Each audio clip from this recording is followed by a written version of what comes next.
Okay, so welcome to episode 10 of the Athena MD podcast. And this is going to be a shorter episode, but this is really just my personalized strategy for how I treat, or practice in obesity medicine. And this is the theme of this is basically wrapping everything that we've talked about so far together. Okay, so this is going to be a Cliff Notes version of like everything we've talked about so far. Okay. Goal of this is just to really, if you have no idea and are just dabbling, like what are, kind of some things that can be successful along a weight loss journey. And so I would say number one, progress over perfection, 100%.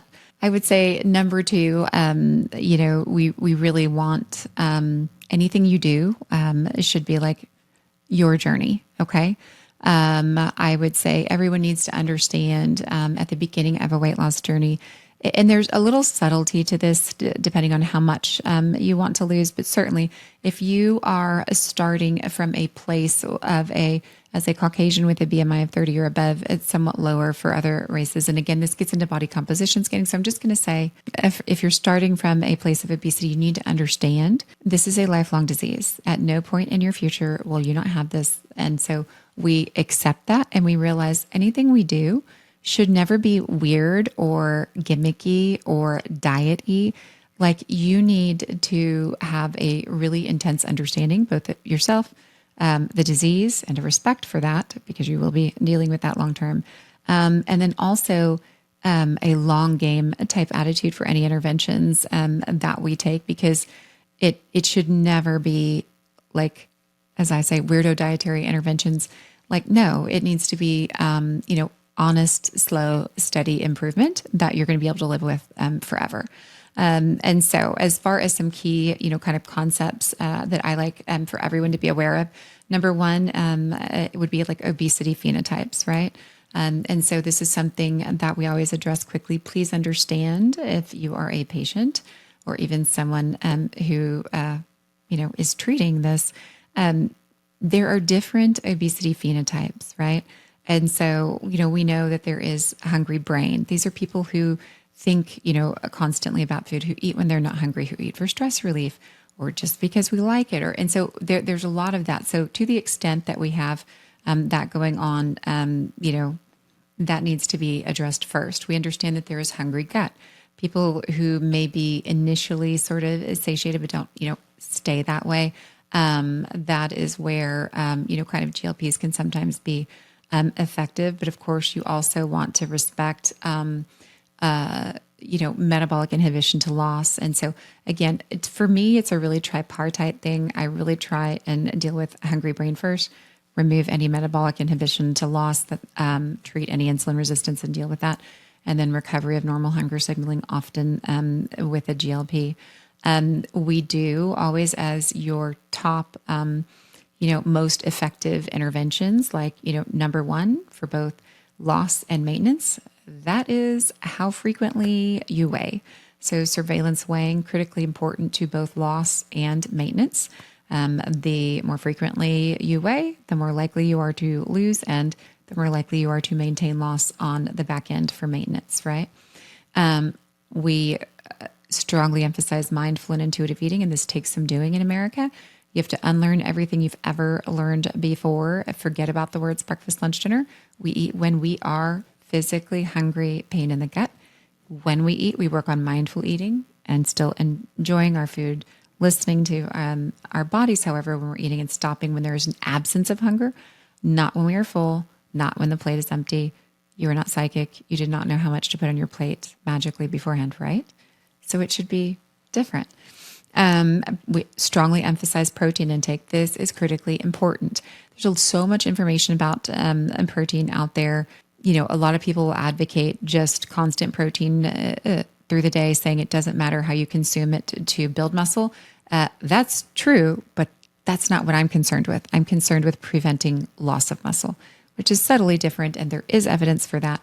And of course, you want to have a good bolus of protein at least a couple times during the day. So again, different building versus preventing loss, because again, we are losing weight. So we want to prevent as much loss of muscle as we can. And that's going to be a bolus of at least 30 grams of protein at least 2 times during the day. That's not your total recommendation, but that is where we start, right? Movement, you've got to get, physical activity up. Why? Because I just went over the most important things for loss, which are in this order: weighing and then intake, right? Modification. However, on the maintenance side, number one, weighing; number two, activity. And so, remember that the guidelines that you commonly hear in the media at 30 minutes a day and 5 days a week, plus 2 to 3 days strength training, that is for maintenance. Do not panic. If you're not doing that, we start low and slow like a brisket. And so you just start a little bit at a time. You do what you can. Forget everybody else. Do not try 30 minutes at a time if you have not been working out for decades. Start little, add more, make whatever you do better, right? And, honestly, there is also evidence for support systems. So you got to find like-minded people, whatever that is. If it is a family member or someone else, it really helps if someone can understand where you're at. Because no one's ever going to get it as much as someone else who's been on the journey. And then I really also strongly emphasize tracking. So the evidence for tracking is awesome. And as a patient, this will inevitably get old. And I get it because I did it and do it still sometimes. And so, but we can look at that as a tool in the toolbox that can come and go. That we need tracking as, a tool of investigation, right? If something is not working, we bring this in. We learn to track not with a win-lose attitude, but with an attitude of curiosity, looking at multiple variables of food, not just calories, because we care about the total amount. Okay, so yeah, calories, not too close to bedtime, frequency of snacking, and also quality. Any one of those 4 variables could be the problem. And so we want to track, not to tell ourselves we got an A or an F, but to understand only so many things can be wrong, and I can figure out which one. So, and then, I would say also, if we're looking for a quick summary, is personalization, individual, okay? Because, yes, we have good evidence, but as I like to say, all of that is useless if you cannot do this every day for the rest of your life. Because how many times a day do I hear from a new, weight loss patient who is like, well, I did this and then I stopped doing it and then I regained. Yes. So just to review, we had a weight issue. We engaged in an intervention. Intervention was successful and we did lose weight. Remove intervention, we gained. Yeah. That's what you would expect. So understanding that going in, make interventions with what works for you. Okay. We don't care if everyone else likes CrossFit. If you hate it, you're not going to do it, right? I don't care if it doesn't look nice. If the only time you're going to, do your exercise bike or their whatever, if is it while you're watching TV, well, then drag it into the living room and just go hide it when people come over. So again, you've got to always be open. Because if I would say, understand as a human being also, I think it's good to reflect on what worked for you before, but also to understand you are not the only person in your weight loss equation. Your body, I'm just going to say how I usually refer to it. The caveman in your brainstem views all fat as good fat. Your body cares about survival today, not long-term cardiovascular risk reduction with weight loss, right? Okay, so from a today perspective, reduction of fat is not what your body is going to want. And so we're always up against that. So understand any and every weight loss intervention will eventually, I don't want to say fail, but it will hit a plateau. Why? It's not you, it's him, right? And so, your body's always going to slam the brakes. And what we have to learn as patients and as those who have struggled with this disease is that, yes, you just accept that and you understand. Instead of internalizing this with pain, we accept, right on schedule. And then we need to make a change. And so, yes, great. Reflect on what worked before. Always a great place to start. Understand nothing will work forever and that we can always make interventions. And so coming back over and over again to those 4 variables of food as far as, amount, timing, frequency, quality, that is generally our push points for where we can change things. Okay. I think it's also amazing to definitely engage in body composition scanning and realize like, just if the scale is, because the scale is not moving does not mean that your body is not changing. And we see this all the time. And so understanding that is like really critically important. I would say this about diets.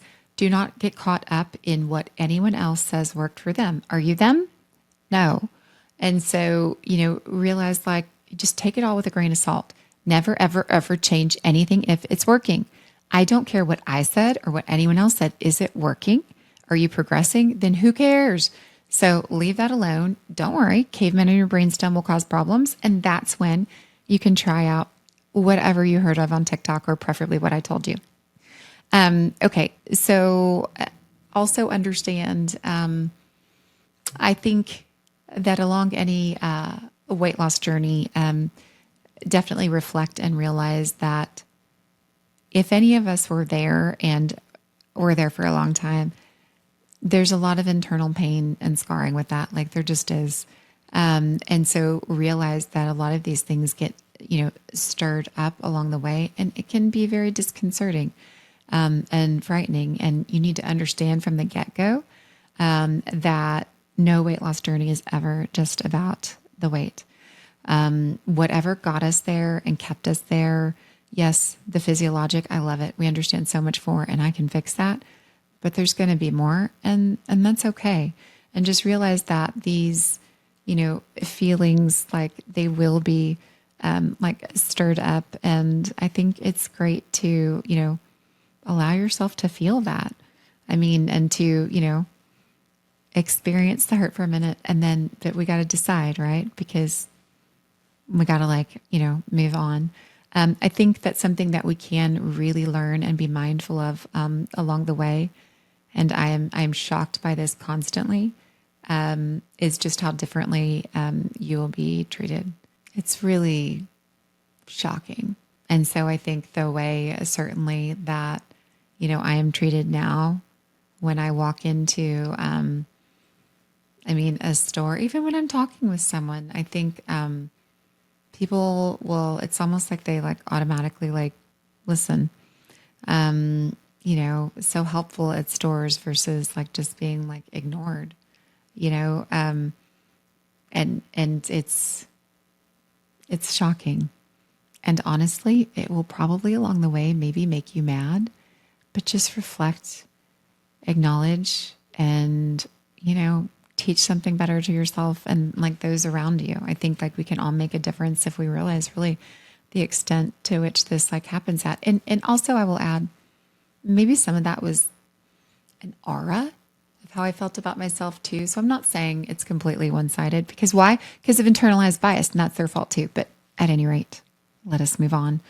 I would say as we progress and we get to a place where we've been through this, I think it's really important for all of us to look around and definitely speak up, when we see areas where there is, an amount of bias in this regard. So at any rate, and then, as far as getting into maintenance, again, understand the disease, respect the disease, understand that any of us who have ever struggled with this will have this forever, and accepting that this is not a fix, that this is a perspective and lifestyle like change. This is not, you can't get rid of it.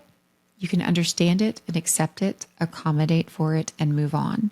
Like that is what you are going to be dealing with the rest of your life. Understand that in maintenance, life is not fair. If you have lost more than 10% of your body weight, there are metabolic adaptations that you will deal with forever that are make it more difficult to maintain. And so there's no point getting upset about it. It's a fact. And so we accept, learn about it, accept it, make accommodations, and you move on. And I think it is this acceptance of where we will always be forever, that this will constantly be an issue that is ebbing and flowing in our lives. And that not that we are on guard in a miserable way where we're just living in fear and waiting for, no, but just respect that you live in a body wired for survival, and it wants that stuff back. And so, we respect the disease. We don't stop paying attention. Have some grace for yourself and others along the way. And, if you've sort of like this overly brief summary and all of this and want to know more, every single one of these topics in prior episodes is really delved into a lot more deeply. But if you're just looking for a place to start, I would say look, your journey is not anyone else's. You've got a disease for the rest of your life. If you have this inkling that life is not really fair for you, you're probably right. We can prove it on paper with labs, but if you're getting started on your own, begin with simple interventions like paying attention, weighing, getting to know your body's rhythms, mindful and intuitive eating, just beginning to, hey, stop with what everyone else says about shoulda, coulda, woulda, how, when, or what you should eat. Listen to your own body. What if it's already talking to you? And if you feel like you are still struggling or need help, great. ABOM website lists board certified physicians in obesity medicine in any area, and always happy to try and take a look. So if you have any questions or comments, let us know. Otherwise, you can definitely delve deeper on every single a topic on prior episodes. If you have been blessed to be in a place of maintenance, definitely celebrate yourself, your progress, share your story, and we will be delving into some other issues on upcoming episodes. So hope that you're along for that journey.